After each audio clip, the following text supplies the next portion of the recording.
Quinto tema: perdón y resurrección. Que la paz del Señor esté con ustedes. Gracias por seguir en este camino de los ejercicios cuaresmales, acercándonos hacia la Pascua. Cuaresma, tiempo de silencio, tiempo de preparación para la Pascua, tiempo de arrepentimiento, tiempo de conversión.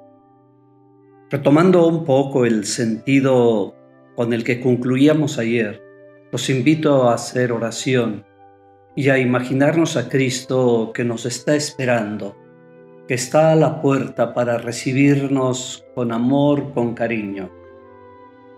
Cada mañana, Señor, sales al balcón y oteas el horizonte por ver si vuelvo. Cada mañana bajas saltando las escaleras y echas a correr por el campo cuando me adivinas a lo lejos.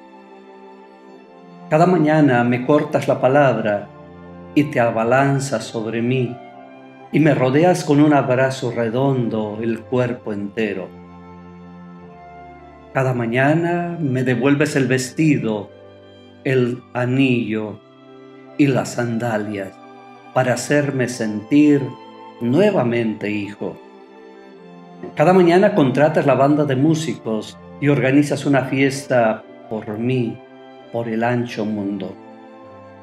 Cada mañana me dices al oído, con voz de primavera, hoy puedes empezar de cero.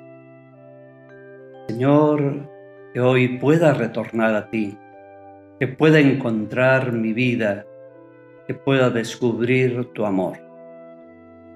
Gracias, queridos hermanos, por seguir aquí en este espacio. Gracias por hacer posible que lleguemos hasta su hogar y hasta su corazón.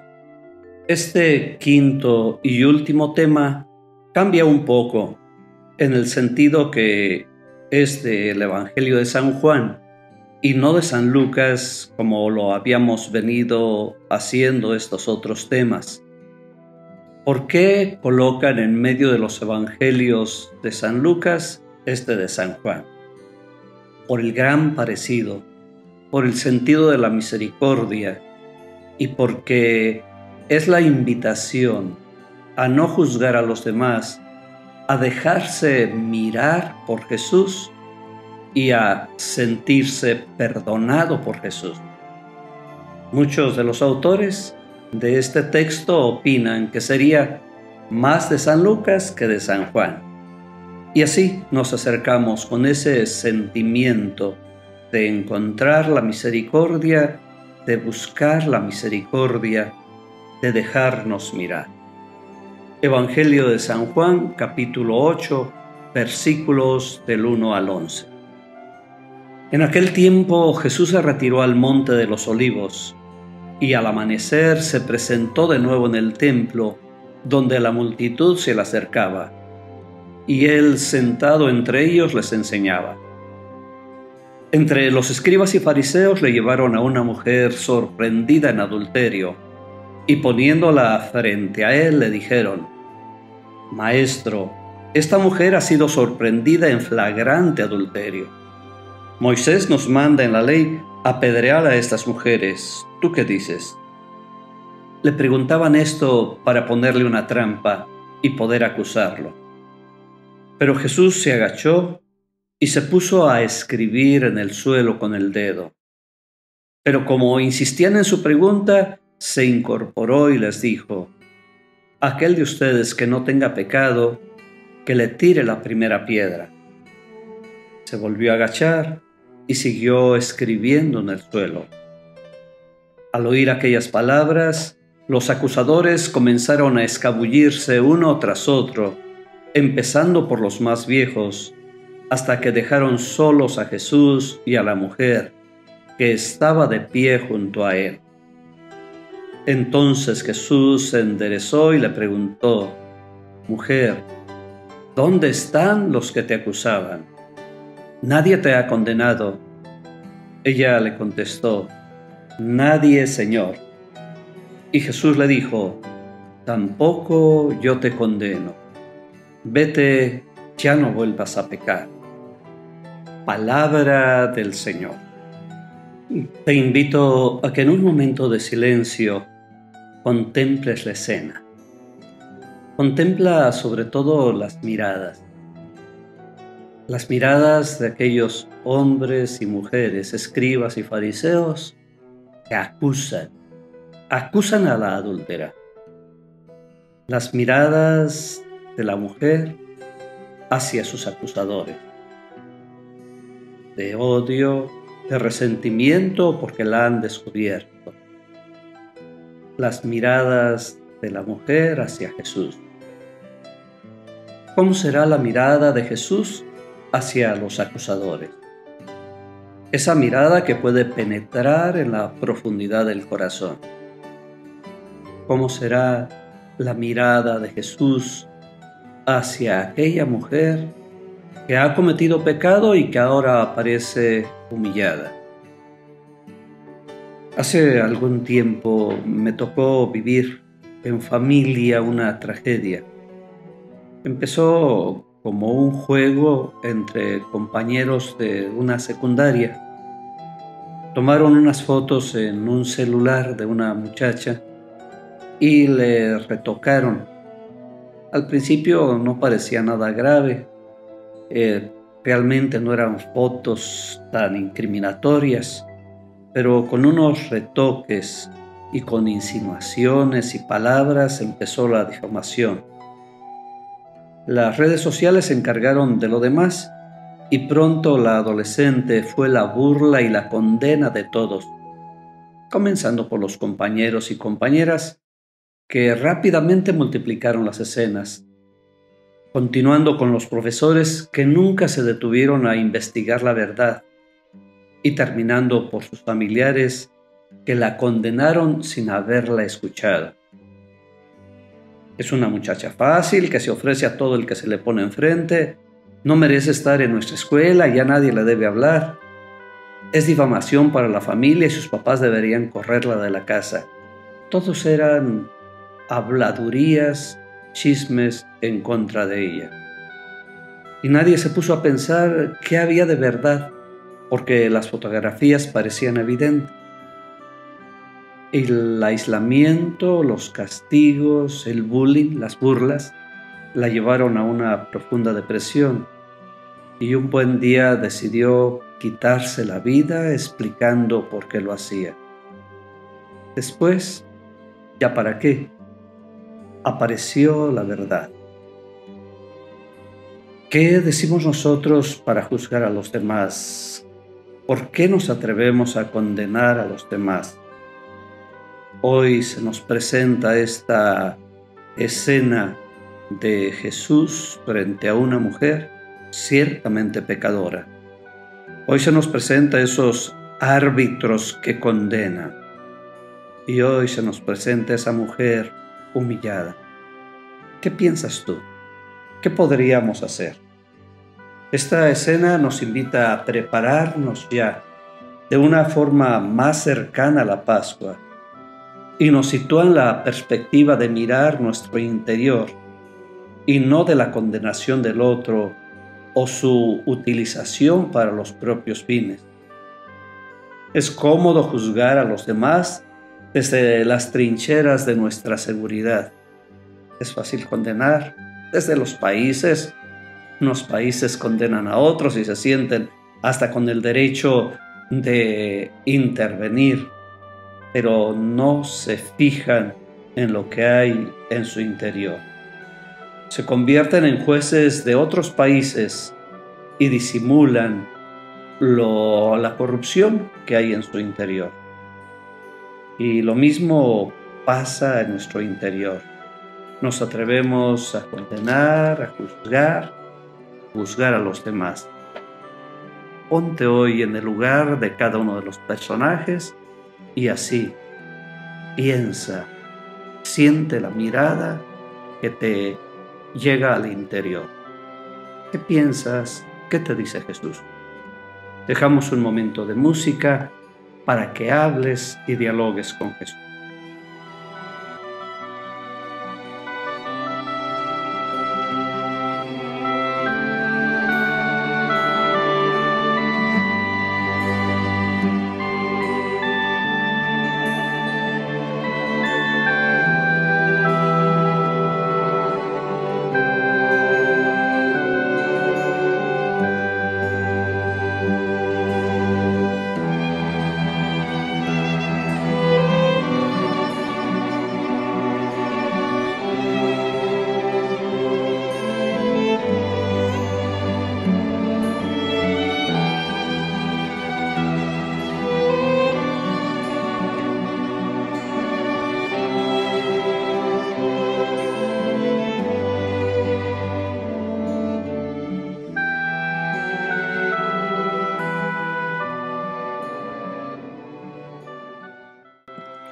Retornamos a esta escena que nos presenta hoy el Evangelio. Una mujer sorprendida en adulterio y a la que la ley manda apedrear. Los letrados y fariseos se la llevan a Jesús para ver cómo responde. Los acusadores utilizan a la mujer y su pecado para buscar la condenación de Jesús. ¿Qué esperarían por respuesta de Jesús? Mucho se ha hablado de las intenciones dobles de los acusadores. No les interesa la mujer, no creen en su conversión, le niegan la posibilidad del cambio, no le dan un porvenir. Con las piedras que sostienen en sus manos, quieren no solo sepultar el pasado de la mujer, sino a la mujer misma y con ella a Jesús.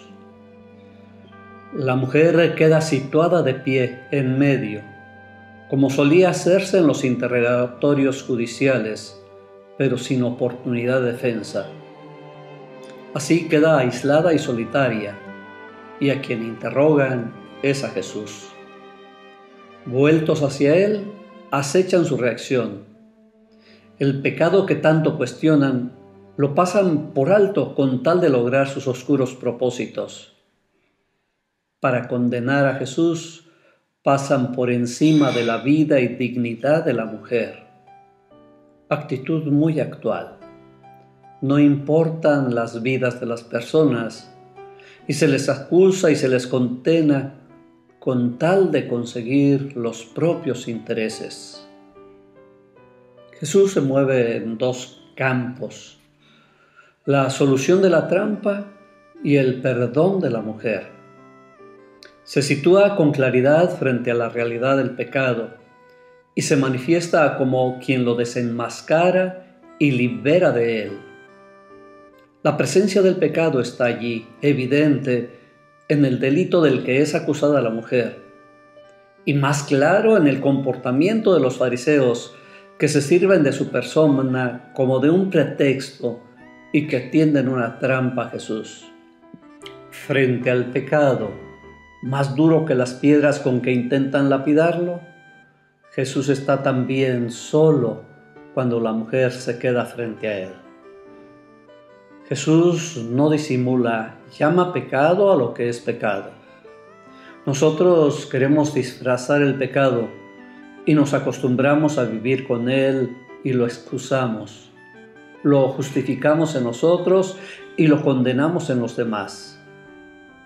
La comunidad cristiana debe saber localizar, al igual que Jesús, el auténtico pecado que separa de Dios y aísla a los hermanos. Debe llamarlo por su nombre, desterrarlo. Pero una cosa es desterrar el pecado y otra muy diferente, desterrar al pecador. Qué cómodo es juzgar a las personas desde criterios seguros.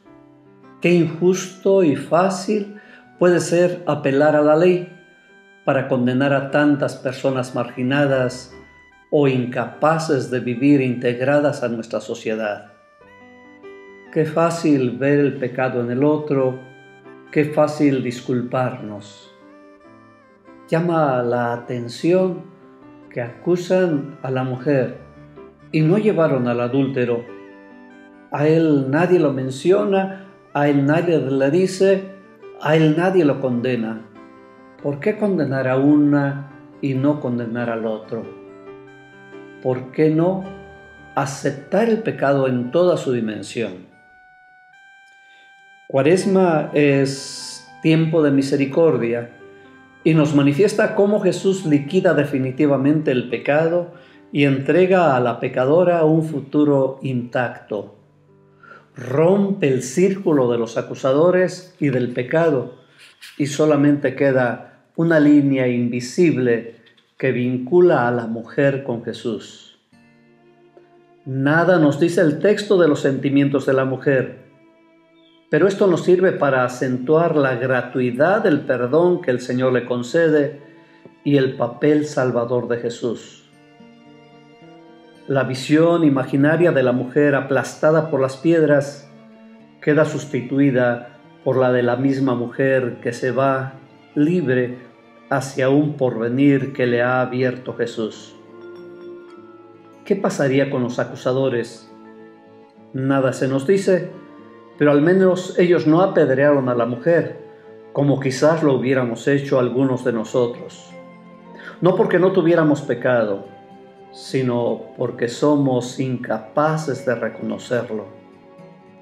También para los acusadores es una oportunidad de salvación.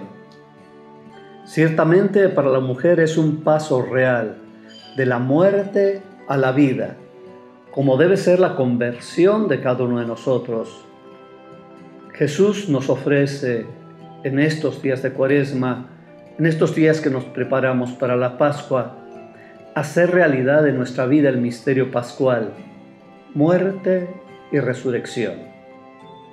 En este texto no sabría decir qué es más importante, si el no condenar a los demás o buscar la propia conversión.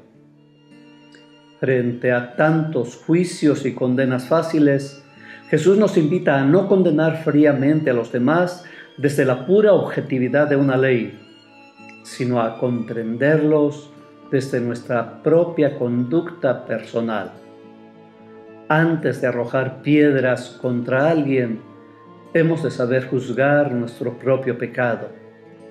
Quizás entonces descubramos que lo que muchas personas necesitan no es la condena, sino un poco de comprensión que les ayude y una posibilidad de rehabilitación. Lo que la mujer adúltera necesitaba no eran piedras, sino un corazón misericordioso y una mano amiga que le ayudara a levantarse. En este pasaje me sorprenden esas miradas. La mirada de Jesús que va de la mujer a los acusadores, que se agacha y no los quiere contemplar. A la mujer porque siente vergüenza ajena al intuir la vida de pecado de los acusadores. Es la acusación al pecado. La mirada de Jesús es al mismo tiempo limpia y transparente, pero exigente y provocadora. Desnuda al hipócrita y hace aparecer la verdad. El que esté limpio de pecado, que tire la primera piedra. Son palabras muy claras, pero también contundentes. Y como si no quisiera acusar a nadie, como si dejara a la propia conciencia la decisión, abochornado por la hipocresía humana, Jesús vuelve a mirar a la tierra. El peor castigo contra el hombre, que Dios no fije en él su mirada. En la mirada va el corazón. ¿Cuántas veces con una mirada comienza todo? Pero si nos escondemos de la mirada de Dios, como Caín, como Adán y Eva, si nos alejamos de su rostro para continuar con nuestras perversidades, nos estamos perdiendo de su bondad. Cuando la mujer queda sola ante Jesús, le pregunta: ¿ninguno te ha condenado? Tampoco yo te condeno. ¿Qué ha pasado en esta escena? ¿No ha mirado Jesús el pecado de la mujer? También está propiciando el adulterio que tanto daño hace a los matrimonios y ha desbaratado tantas familias. Seguro que Jesús conoce la ley, pero siente una profunda compasión hacia la mujer adúltera y un profundo desprecio a sus hipócritas acusadores. Cuando Jesús mira a la mujer, no la condena, sino que la levanta. Así es Jesús, mira y restaura. Cuaresma es acogerse a la misericordia de Jesús, que no vino a condenar, sino a salvar, que no nos entrega la muerte, sino que nos otorga nueva vida y liberación. Cuaresma es ponernos solos, sinceramente, frente a Jesús. Mirar nuestra vida, sentir su mirada que todo lo penetra y descubrir su mano y su misericordia que nos rescata de nuestro pecado y nos ofrece una nueva vida.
¿Qué te ha hecho pensar este texto donde la mirada de Jesús rescata, levanta, salva?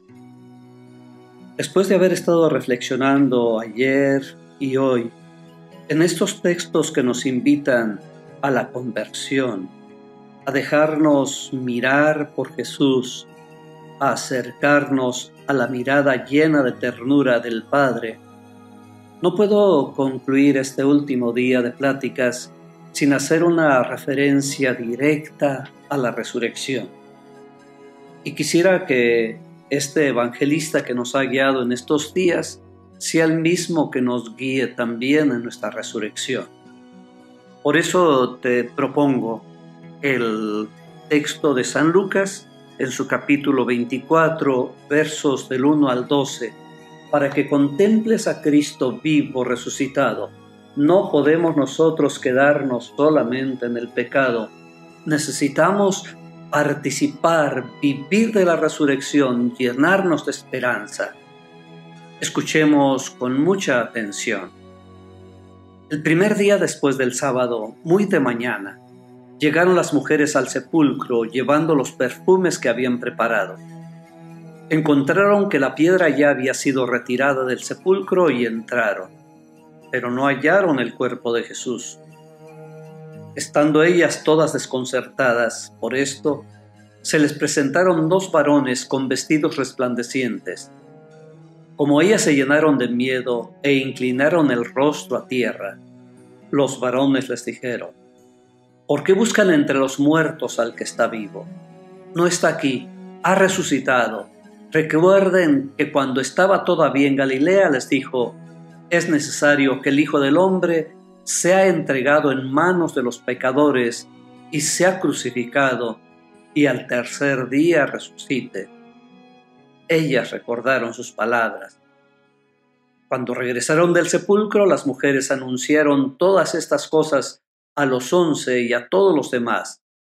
Las que decían estas cosas a los apóstoles eran María Magdalena, Juana, María la madre de Santiago y las demás que estaban con ellas. Pero todas estas palabras les parecían desvaríos y no las creían. Pedro se levantó y corrió al sepulcro. Se asomó, pero solo vio los lienzos y se regresó a su casa asombrado por lo sucedido. Palabra del Señor. ¿A qué hora sucedió? ¿Cómo fue la resurrección? Nadie, ninguno de los discípulos o de las mujeres, nadie sabe explicarlo, pero todos lo experimentan. Como la semilla que guarda en el surco brota con nueva vida, así Jesús brota glorioso con una nueva vida. Jesús está vivo y se hace presente en medio de sus discípulos, se aparece a las mujeres, fortalece a los que se alejan, retornan los que habían huido y en torno a la mesa se comparte el alimento y se fortalece la fe en Jesús vivo, resucitado. Contrario a lo que se esperaría después de la crucifixión y muerte de Jesús, después de la deserción de los más valientes, después de la negación de Pedro y de la traición de Judas, después de los horribles acontecimientos que dejarían un sentimiento de abandono, de fracaso, apenas en el primer día de la semana, aparecen unas mujeres anunciando la vida e invitando a recordar sus palabras. Ha iniciado en el silencio de la noche y en la oscuridad del sepulcro el proceso de la resurrección del Señor y se manifiesta muy claramente en el actuar de sus discípulos. La acción transformadora más palpable de la resurrección de Jesús fue a partir de su capacidad de transformar el interior de los discípulos. A ellos que se habían manifestado disgregados, egoístas, divididos y atemorizados, llega Jesús para devolverles la esperanza, convocarlos, reunirlos en torno a la comunidad, manifestarse valientes al defender el Evangelio y llenarlos de su espíritu de perdón. Hoy cada uno de nosotros, hoy tú y yo, también necesitamos manifestar esta resurrección de Jesús a un mundo, a un pueblo lleno de angustia, lleno de miedo. Necesitamos manifestar la esperanza de Jesús resucitado. Con Jesús se puede construir, con Jesús se vence la muerte, con Jesús se vence la violencia, con Jesús se vence la corrupción. La pequeña comunidad de los discípulos no solo había sido disuelta por la condena y el asesinato de Jesús, sino también por el miedo a los enemigos y por la inseguridad que deja en un grupo la traición de uno de sus integrantes.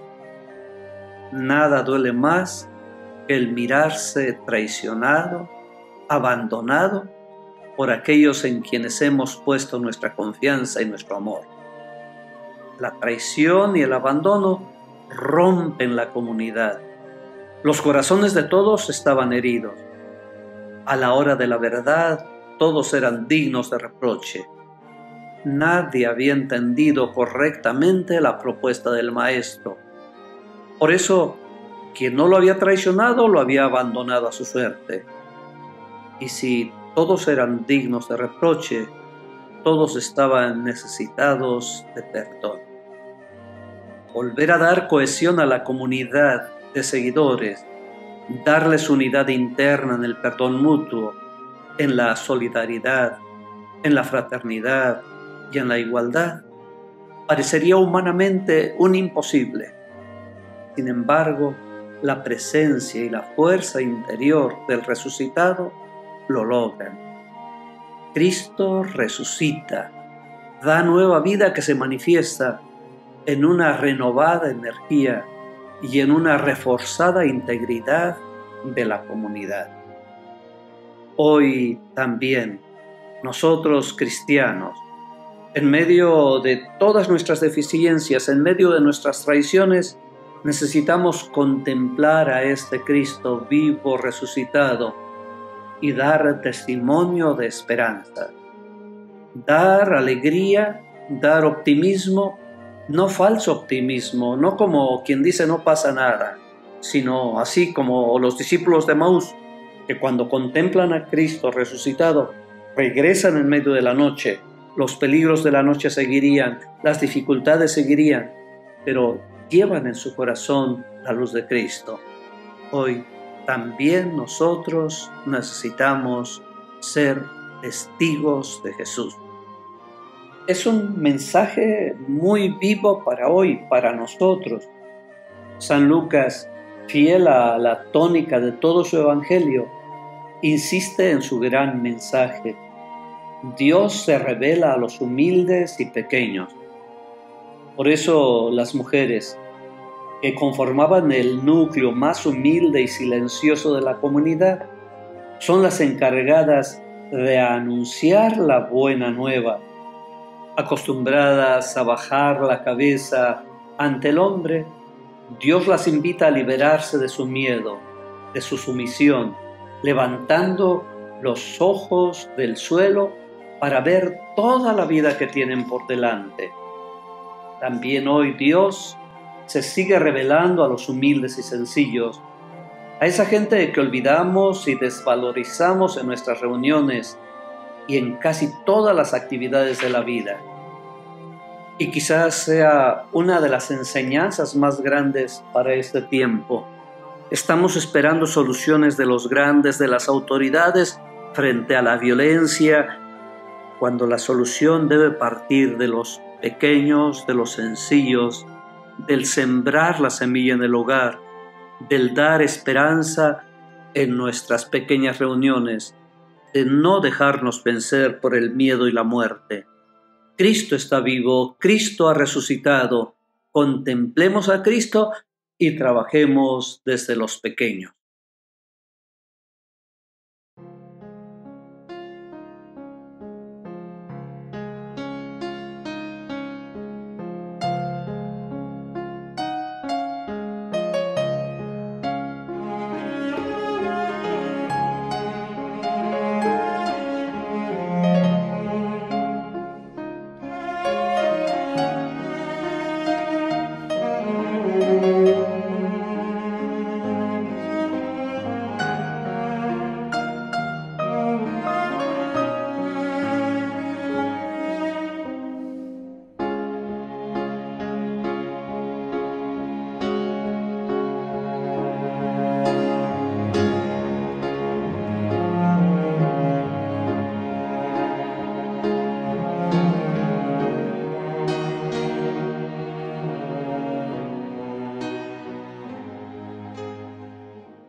Nuestra vida no puede terminar sin hacer referencia a la resurrección del Señor.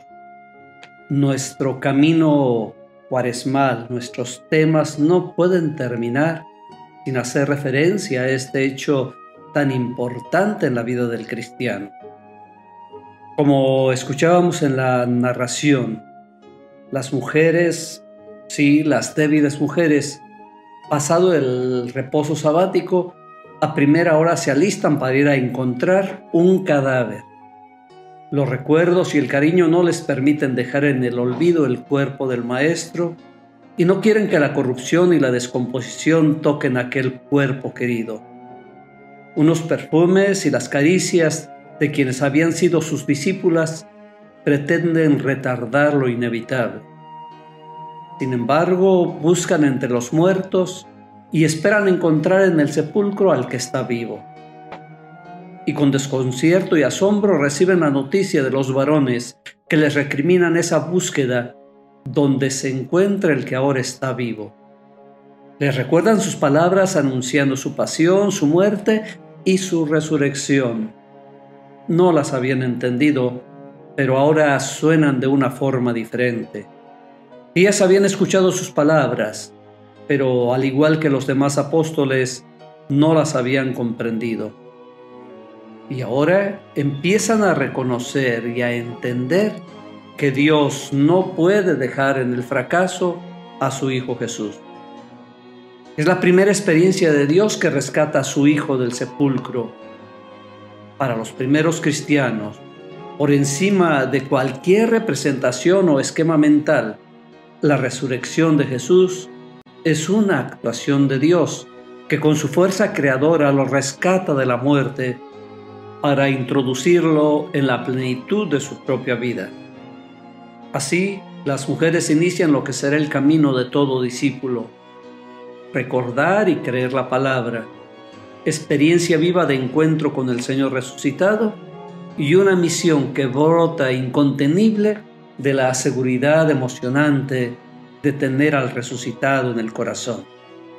Y es lo que pretendíamos en estos ejercicios: recordar y creer la palabra de Jesús, experimentar el dolor del pecado y de la propia muerte, para después también tener una experiencia viva de encuentro con el Señor resucitado y después lanzarnos a la misión.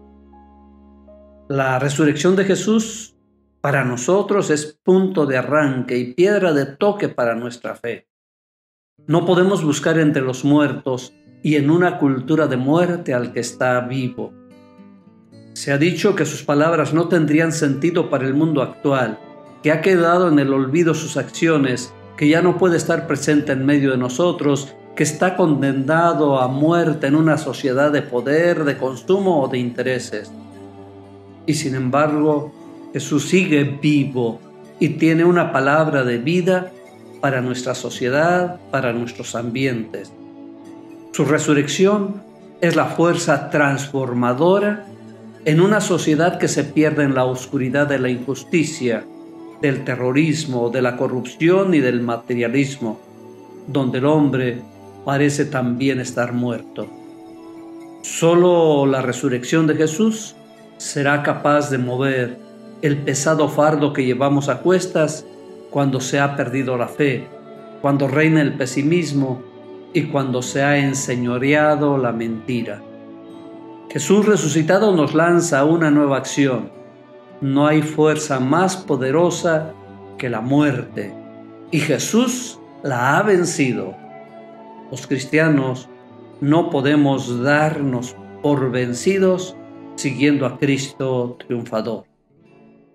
Es inútil ir a la tumba a embalsamar, no busquemos entre los muertos al que está vivo. El verdadero cristiano, experimentando la resurrección de Jesús, tiene una alegría plena y una entrega a toda prueba para construir un nuevo mundo. Hagamos como una breve recapitulación de nuestros ejercicios, nuestras pláticas cuaresmales. Iniciábamos viendo al hombre alejado de Dios en las tentaciones.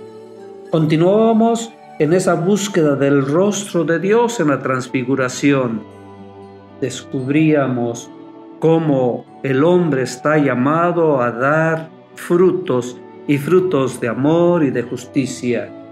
Y finalmente encontrábamos al Padre misericordioso que nos rescata del pecado, de la muerte, en esa bella parábola del Hijo Pródigo. Hoy todavía encontramos cómo Cristo no condena al pecador, sino que lo levanta, lo salva. Finalmente nos encontramos con el Cristo vivo, resucitado, triunfador, y es nuestra esperanza. Y nosotros tenemos que ser testigos de este Cristo vivo y tenemos que dar testimonio con nuestra vida, con nuestras acciones, con nuestra fuerza, con el no dejarnos vencer. Ojalá que estos ejercicios al terminar nos hagan sentir esa presencia del Cristo resucitado, del Cristo vivo, del Cristo que camina con nosotros. Un verdadero cristiano no puede terminar en la cruz. Un verdadero cristiano sí pasa por la cruz, pero va hasta la resurrección. Un verdadero cristiano no puede quedarse en el pesimismo. Un verdadero cristiano va a rescatar, a dar vida y a dar la resurrección de Cristo a todos los ambientes donde nos encontremos. Se acerca pues la Semana Santa. Ojalá nosotros vayamos estos días de Semana Santa a participar con Jesús desde el Domingo de Ramos. Busca en tu parroquia, en el templo cercano, participar, llevar tu palma como signo del triunfo de Jesús, como signo de que eres seguidor de Jesús. Lleva también un espíritu abierto para, con tu manto, compartir la alegría del Señor.